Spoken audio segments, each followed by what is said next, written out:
Hi, my name is Brittany, and I make snails. And today I'm cooking up some snail criminals who cook meth, so it's a play on words a little bit, except I'm not really good with words, so it's kind of a lame pun. But anyway, I've started making snails recently with more human-like features. And by more human-like features, I mean just a human face on a snail body. Because, I've been making snails for a while now, and it really just kind of was starting to feel like they could be weirder. So I decided to just really lean into it, especially with the snails that are supposed to be, recognizable as a real-life human. So basically I've just been looking at a picture of Bryan Cranston while I am sculpting this and trying my bestest to capture his likeness. It's not something that I have much practice doing, but I figured the more I do it, the better I'll get at it. And I don't know, it just feels like a really fun direction for the snails to move in. Not to say that they're all going to have, realistic human faces, but for this kind specifically. When I first started setting out to make the snails, my goal was to make realistic snails, and they kind of evolved into a sort of cartoony style that I really like and really enjoyed, but I've been doing it for a while now, and it just feels like it needs to evolve. So that's what I'm trying to do. Okay, so I'm about to poke holes in this guy's eyeballs, and I'm very sorry that you have to see this, but it's a necessary step because eventually wires are going to have to go through his eyes. And you're also going to see me crack this beautiful shell here in a few minutes. And, when that happened, I had the chance to kind of take a second and decide if I was going to remove the broken piece of shell. Here it goes.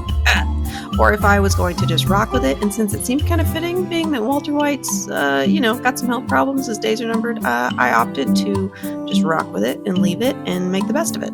So now that I've got those shells prepped, I'm going to pop them in the oven. And meanwhile, this face is now baked. So it's nice and solid and stiff and has all of its beautiful little details locked in. So I don't have to worry about messing it up when I attach it to the body here in just a second. The body itself is pretty much the same as I've been making snail bodies. They're pretty simple, squishy little guys. So, just a little snail body. And then I use some Sculpting clay adhesive to stick the face onto the body, since the face is baked clay and the body is raw clay. I find that I can avoid any cracks and separations during baking, especially when combining pre-baked pieces and raw pieces together. So pretty much anywhere that you see me combining pre-baked clay to raw squishy clay, there's going to be some clay adhesive in between there, just sandwiched right in there. No, I'm planning on putting clothes on this guy later, but I do want to go ahead and, shape his body and his tail and everything the way I need it to be. But while this body is soft, I'm going to do a little texturing. I've got these bits of clay that I've rolled out into little noodles and then made little, football eye almond kind of shapes in. Some are almondy, some are circles. Just use those to stamp a variety of little nodes and nodules, and then use my little ball tool to make the edges there. And now I've got to impale Snolter Snight right through the eyeballs, so maybe don't look if it bothers you. It's just gonna take a second. It's just clay and wire, I promise it's okay, but he's gotta have supports in his eye stalks, otherwise he'd break the second somebody looked at him wrong.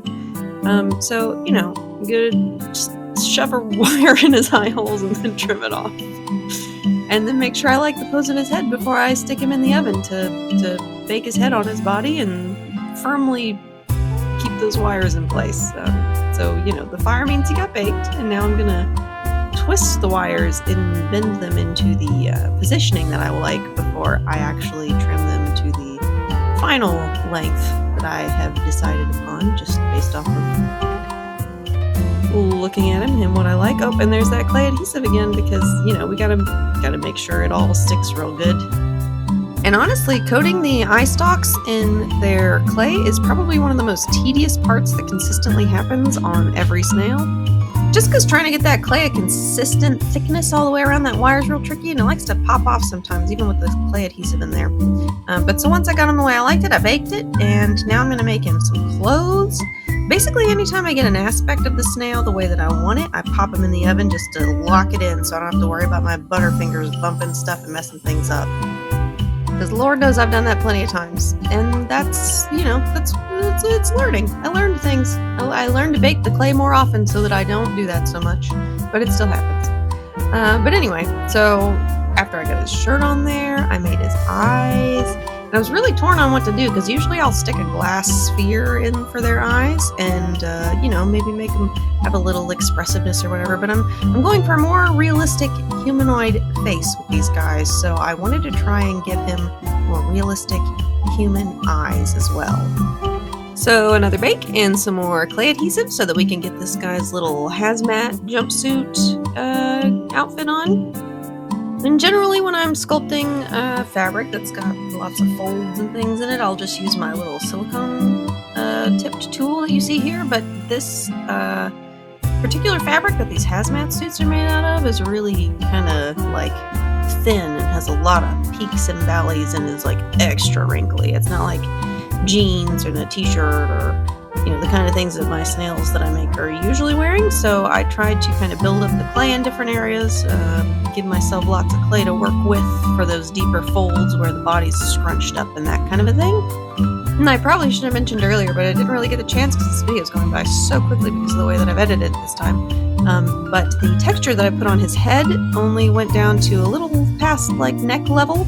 I guess it's more like neck level. I don't know, a little past chin level.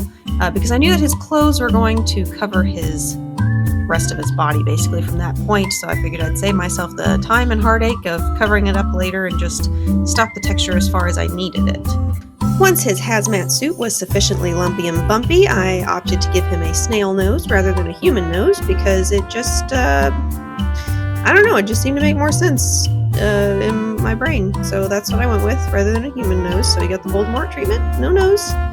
Just, snail nose, snail tentacles. Snails don't breathe out of their tentacles, but he's got a humanoid mouth, so he doesn't need the snail breathing hole, so it's all fine. Anyways, he needs a glove for proper PPE, since he's going to be handling some, potentially hazardous chemicals during his snail meth making process. And then once that was on there, he was pretty much done with the sculpting phase and ready to be baked for a final time before painting. I did a base coat of just white because yellow is notoriously difficult to get a good solid coat with. So I did the base coat and then I'll paint yellow over top of that. I also did brown in all of the little cracks and crevices on his head and here in just a minute on his face as well, just to make sure that all of his little wrinkles and crevices were properly going to show up the way that I wanted them, and I could kind of use that as a guide as well as I was painting the face itself. But first, while that yellow and blue paint is drying, I started on his glasses, just kind of getting things mapped out first with this piece of clear acrylic. I find that it makes it so much easier to have kind of a little guide to work from, and I can easily just clean the Sharpie off of this plastic later and reuse it or whatever I need to do. Sometimes I just cut the glasses out of the plastic. It really depends on the style of the glasses and what I'm making. But since Walt has wire-framed glasses, I drew out his kind of basic eye shape, how I wanted it, and then I took some wire and I took these little jewelry pliers and just, a little at a time, bent the wire the way that it needed to be to fit the shape that I had traced. Of course, I also checked it on Walt's actual eyes as well, which you'll see here in just a minute, but the guide makes things a little bit easier. And I don't have to worry as much about like scratching the paint on the snail or anything like that, which is super handy dandy. And then pretty much once I got everything kind of bent the way that I wanted it, I was ready to make the lenses, which I'm going to use UV resin for. So I trimmed off this excess, checked the shape about 50 more times, although most of that's cut out, and then just made the lenses by dipping it in the UV resin, very careful to kind of keep the surface tension so that it could survive under the UV light until it was cured. And I did that on both lenses, and it was a little tricky. It took a couple times. It didn't always work out the way I wanted to, but perseverance is key. So there's that, all cured and nice and stiff. But before I can attach it to his face, he needs to have his face finished. So that means painting his face, which I did here, and then ended up deciding that I didn't like it and repainted it at the very end. So if his face looks different from how you see it now compared to at the very end, that's why. I also painted the individual little bumps on his back of his noggin and tried to vary the color as much as I could just for a little more, you know, a little more interest and intrigue. But while all that's drying, he needs meth. So let's make some meth. It's really easy. All you do is you take some UV resin and you add a little bit of blue coloring to it. Make sure it's resin dye and or alcohol based. And then pour it in your little sheet pan and then just zap it with the UV light. Super easy. Now the reason that fancy dancy transition was right there is because I tried to actually crack this resin with a screwdriver, but boy is that stuff tough, and it didn't crack. So I opted to just scratch in some little cracks and fill them in with the kind of watered down white paint so that it would highlight the cracks a little bit. And yeah, honestly, I think it worked out pretty good. Yeah, I had a lot more control over how it looked, that's for sure. If it had cracked on its own, it probably would have been a big mess and I probably would have hated it. So sometimes the slow way is better. So now we're in the home stretch. I sealed the whole snail with polyacrylic sealant, but like I said, I did end up going back and completely repainting the whole thing, and then I just re-sealed everything all over the top. No biggie. But before I did that, which I didn't record, I made his facial hair by using some flocking mixed with a little bit of polyacrylic sealant, and then applying that kind of paste in order to make some three-dimensional, more fibrous looking hair. Just kind of pushing and pulling and getting it into eyebrow and then facial hair shape. I built up his facial hair in a few layers. He's got a pretty thick goatee going on, so it took a few goes to build up the flocking goop, and then I did just a little powder dusting of flocking on the top to make sure that it kept as much of that hair texture as I could get. I attached his glasses with UV resin, and then I made his snail slime trail on the bottom with UV resin as well.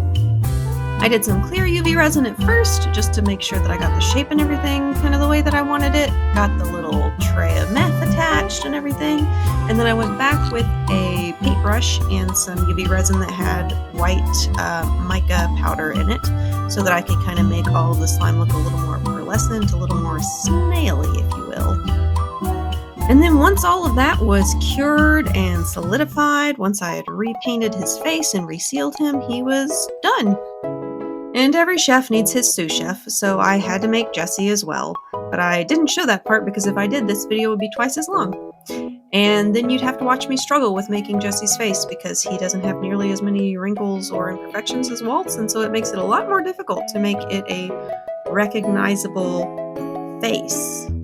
But I like how he came out. I ended up painting his face a couple times as well. He also got pretty much the same treatment all over, which is another reason why I didn't feel it necessary to show making him. It's the same sort of clothes, the same sort of face texture, the same sort of techniques for his eyes and everything. Although he, of course, does have the eyes that are a little more visible since he doesn't have the glasses in the way, but you know. And of course, I'll give you guys a close-up look at Walt as well. Here's how he turned out. I ended up doing a little bit of white paint on his glasses lenses. It's kind of like a faux glasses lens flare sort of a thing.